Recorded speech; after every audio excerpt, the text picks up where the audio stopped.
പ്രകാശം മാസ്റ്റർ, ഇന്നും ഈ യൂത്ത് കോൺഗ്രസിന്റെ മാർച്ച് ഇന്നലെ എന്തായിരുന്നോ അതേ നിലയിൽ തന്നെയായിരുന്നു ഇന്നത്തെ KSU മാർച്ച്. പക്ഷേ യൂത്ത് കോൺഗ്രസ് മാർച്ചിനെ പോലീസ് നേരിട്ട രീതിയിലായിരുന്നില്ല ഇന്ന് KSU മാർച്ചിനെ തലസ്ഥാനത്ത് പോലീസ് നേരിട്ടത്.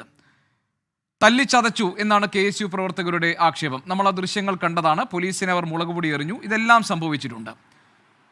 ഇന്നും പ്രതിപക്ഷ നേതാവ് പറഞ്ഞത് പിന്മാറാൻ തയ്യാറല്ല, അടിയാണെങ്കിൽ തിരിച്ചടി തന്നെയാണ് എന്നാണ്.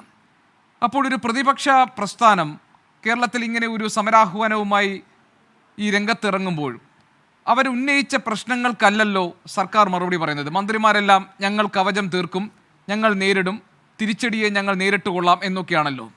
ഇതെന്ത് നയമാണ് പാർട്ടിയുടെയും സർക്കാരിൻ്റെയും ഈ വിഷയത്തിലുള്ളത്? മാത്രമല്ല, ഗവൺമെൻറ്റിനെ മുഖ്യമന്ത്രി ന്യായീകരിക്കുന്നു. ഇപ്പോൾ ഈ വെഞ്ഞാറമൂട്ടിൽ കരുതൽ തടങ്കലിലാക്കിയ കോൺഗ്രസ് പ്രവർത്തകരെ പോലീസ് സ്റ്റേഷനിൽ കയറി ആ പരിസരത്ത് വെച്ച് CPMകാർ മർദ്ദിച്ചു എന്ന പരാതിയുണ്ട്. അതിനെ മുഖ്യമന്ത്രി ന്യായീകരിക്കുന്നു. ഇതൊക്കെ ജീവൻ രക്ഷാ പ്രവർത്തനങ്ങളാണെന്ന് പറയുന്നു. അപ്പോൾ എന്താണോ പ്രതിപക്ഷം പ്രധാന വിഷയമായി ഉന്നയിക്കുന്നത് അതിനൊന്നും അഡ്രസ്സ് ചെയ്യാതെ ഇത് കലാപമാണ് എന്ന് മാത്രം പറഞ്ഞുകൊണ്ട് നേരിടാനാണോ നിങ്ങൾ ഉദ്ദേശിക്കുന്നത്? അതെങ്ങനെ ശരിയാകും?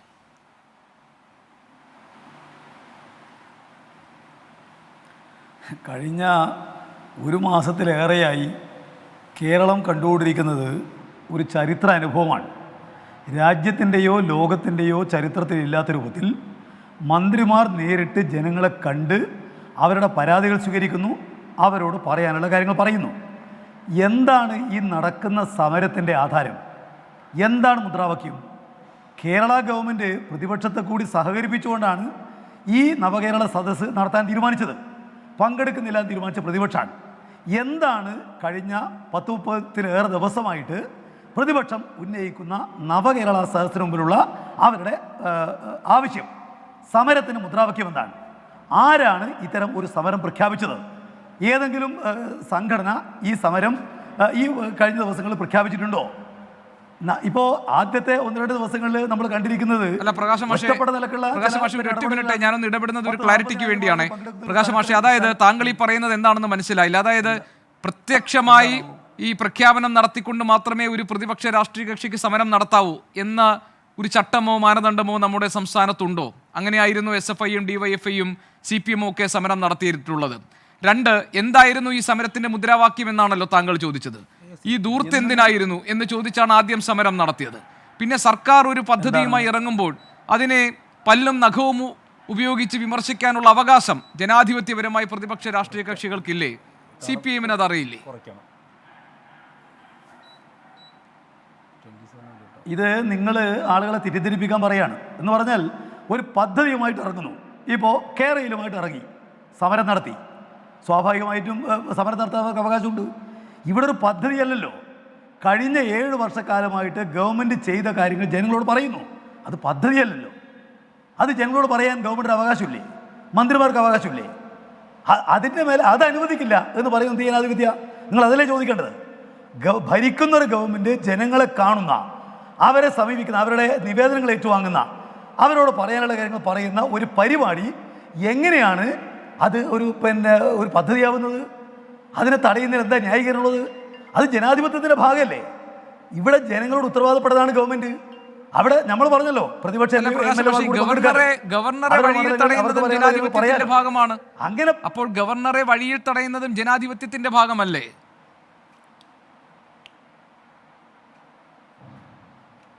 ഗവർണർ ഏതെങ്കിലും ഒരു പരിപാടിക്ക് വേണ്ടി പോകുന്നതാണോ അവിടുത്തെ പ്രശ്നം?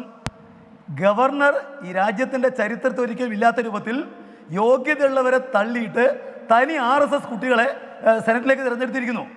ആ തെറ്റിനെതിരെയല്ലേ സമരം? ഇവിടെ എന്താ തെറ്റ്? അല്ല, ഈ യോഗ്യതയുടെ പ്രശ്നത്തിൽ കാലിക്കറ്റ് സർവകലാശാല VCയുടെ കാര്യത്തിൽ എന്താണ് സംഭവിച്ചത്? ആ യോഗ്യത ആര് നിശ്ചയിച്ചതാണ്?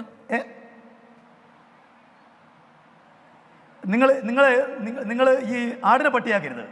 ഒരു പ്രശ്നത്തിന് മേലുള്ള സമരം. ഇപ്പോൾ നേരത്തെയും കോൺഗ്രസ്സുകാർ സമരം നടത്തിയിട്ടുണ്ടല്ലോ. സെക്രട്ടേറിയറ്റ് വളഞ്ഞിട്ടുണ്ട്, അടി വാങ്ങിച്ചിട്ടുണ്ട്, വലിയ സമരം നടത്തിയിട്ടുണ്ട്. ആരെ എതിർക്കാൻ വേണ്ടി പോയിരിക്കുന്നത്? ഇവിടെ ഇതൊരു പ്രഖ്യാപനമല്ലല്ലോ. ഇത് മന്ത്രിമാർക്ക് നേരിട്ട് ജനങ്ങളെ കാണാൻ അവകാശമില്ലേ? അതാണ് ചോദ്യം. അല്ല, ഉണ്ട് പ്രകാശ് മാഷെ. മന്ത്രിമാർക്കെന്നല്ല ജനപ്രതിനിധികൾക്കും പൊതുപ്രവർത്തകർക്കും എല്ലാം ജനങ്ങളെ കാണാനുള്ള അവകാശമുണ്ട്. ഇല്ല എന്ന് ഞാൻ പറയുന്നില്ല പ്രകാശ് മാഷെ. അതേപോലെ തന്നെ അവകാശം ഈ കേരളത്തിലെ ഈ രാജ്യത്തെ പ്രതിപക്ഷ പാർട്ടികൾക്കുണ്ട്. ഇപ്പോൾ നരേന്ദ്രമോദി സർക്കാരിൻ്റെ ഈ ഭരണ നേട്ടങ്ങൾ അവതരിപ്പിക്കാൻ വേണ്ടി BJP രംഗത്തിറങ്ങുകയാണ്. അതിനെതിരെ CPM സമരം സംഘടിപ്പിക്കില്ലേ? CPM പ്രതിഷേധിക്കില്ലേ? ആയിക്കോട്ടെ, വേണമല്ലോ. ഇല്ലല്ലോ ഇല്ലേ? CPM അത്തരം പരിപാടികൾ ഞങ്ങൾ അവരുടെ നയങ്ങളെ എതിർക്കും. അവർ പരിപാടിയുമായിട്ട് വരുമ്പോൾ അതിന് മുമ്പിൽ ചാടി വീഴാനൊന്നും ഞങ്ങളില്ല. ഇപ്പോൾ ഞാൻ ചോദിക്കട്ടെ, പ്രതിപക്ഷ വിചാരണ സദസ്സ് നടത്തിയല്ലോ, എവിടെയെങ്കിലും ഞങ്ങൾ പോയോ? അത് അവരുടെ അവകാശമാണ്. ഈ ഗവൺമെന്റ് വിചാരണ ചെയ്യാൻ പ്രതിപക്ഷത്തിന് അവകാശമുണ്ട്. അല്ല പ്രകാശ് മാഷ്, ഇവിടെ തർക്കം എവിടെയാണ്? തർക്കം ഈ പ്രതിഷേധത്തെ അല്ല, ഈ പ്രതിഷേധത്തെ കുറിച്ചല്ല തർക്കം. പ്രതിഷേധത്തെ നേരിടാൻ വേണ്ടി പാർട്ടി പ്രവർത്തകർ ഇറങ്ങിയതിലാണ് തർക്കം. പോലീസ് പിടിച്ചു മാറ്റിയ ആളുകളെ മുഖ്യമന്ത്രിയുടെ ഗൺമാൻ ഇറങ്ങി അടിക്കുന്നു.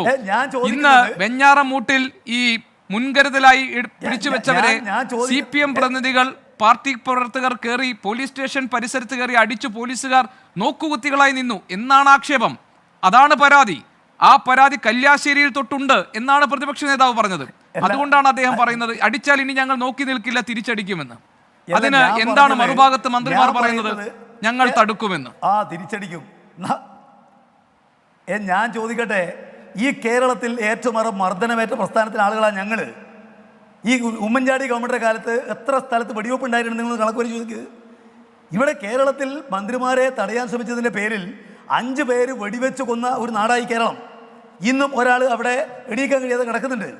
ഒരുപാട് പ്രതിഷേധം ഈ നാട് കണ്ടിട്ടുണ്ട്. പക്ഷേ മന്ത്രിമാർക്കും അതുപോലെ തന്നെ MLA മാർക്കും അവരുടെ മണ്ഡലത്തിലെ ജനങ്ങളെ കാണാൻ അവകാശമില്ല. അതിനെ ഞങ്ങൾ തടയും 4 പേരെ വെച്ച് എന്ന് പറഞ്ഞാൽ അതെന്തൊരു ജനാധിപത്യ സമരമാണ്?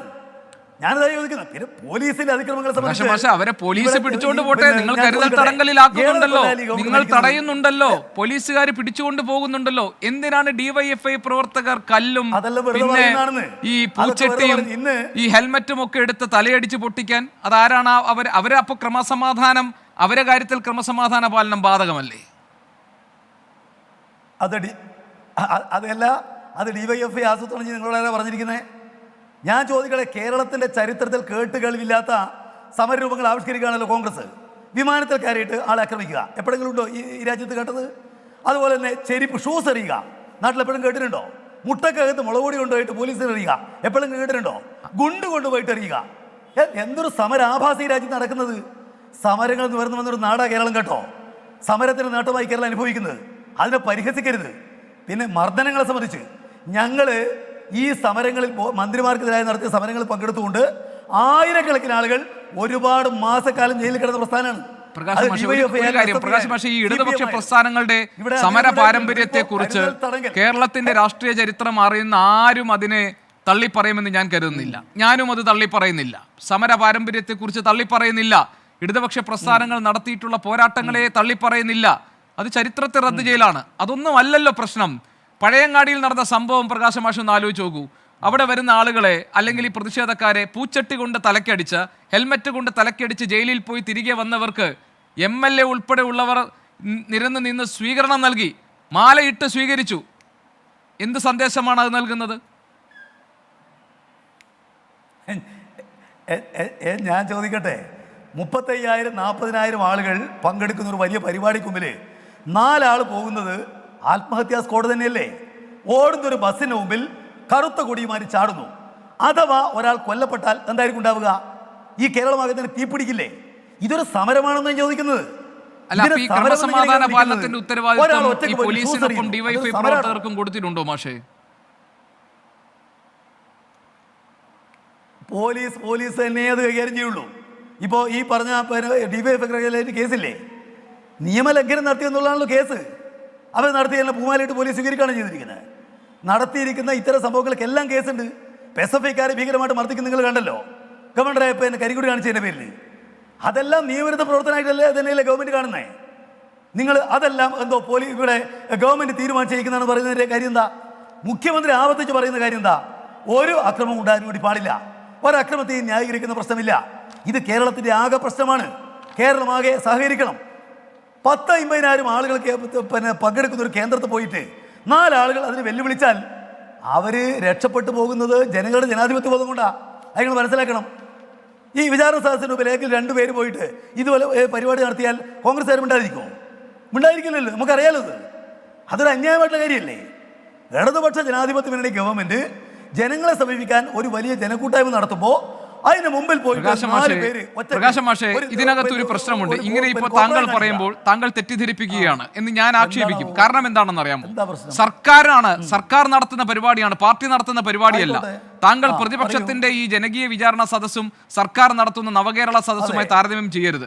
സർക്കാർ നടത്തുന്ന പരിപാടിയാണ്. പോലീസ് എന്ന് പറയുന്ന ഒരു ഓപ്പറേഷണൽ വിങ് ഉണ്ട് സർക്കാരിനെ സംബന്ധിച്ച് ഇതൊക്കെ നിയന്ത്രിക്കാൻ. അല്ലാതെ ഡിവൈഎഫ്ഐ പ്രവർത്തകരും CPM പ്രവർത്തകരും തെരുവിലിറങ്ങിയാണോ ഈ ക്രമസമാധാന പാലനം നടത്തേണ്ടത്? മാഷ് അങ്ങനെ വിശ്വസിക്കുന്നുണ്ടോ? മാഷിനെ പോലെ മുതിർന്ന ഒരാൾ അങ്ങനെ കരുതുന്നുണ്ടോ? അങ്ങനെ ഒരു ന്യായമുണ്ടോ ഇതിന്? ഈ പ്രശ്നവുമായി ബന്ധപ്പെട്ട് ഈ പ്രശ്നവുമായി ബന്ധപ്പെട്ടുകൊണ്ട് എവിടെയെല്ലാം അതിക്രമം ഉണ്ടായിട്ടുണ്ടോ അവർക്കെല്ലാം എതിരായിട്ട് പോലീസ് കേസെടുത്തിട്ടുണ്ട്. അത് SFI ആണോ DYFI ആണോ KSU ആണോ എന്നൊന്നും പോലീസ് നോക്കിയിട്ടില്ല. നിങ്ങൾ പരിശോധിച്ച് നോക്ക്. ശരി മാഷെ, ഞാൻ ഒരു നിമിഷം ഞാൻ വരാം. ശ്രീ രാജു P. നായർ, അതെല്ലാം ഈ ഗവൺമെന്റിന്റെ മേലെ കെട്ടിയേൽപ്പിക്കണ്ട.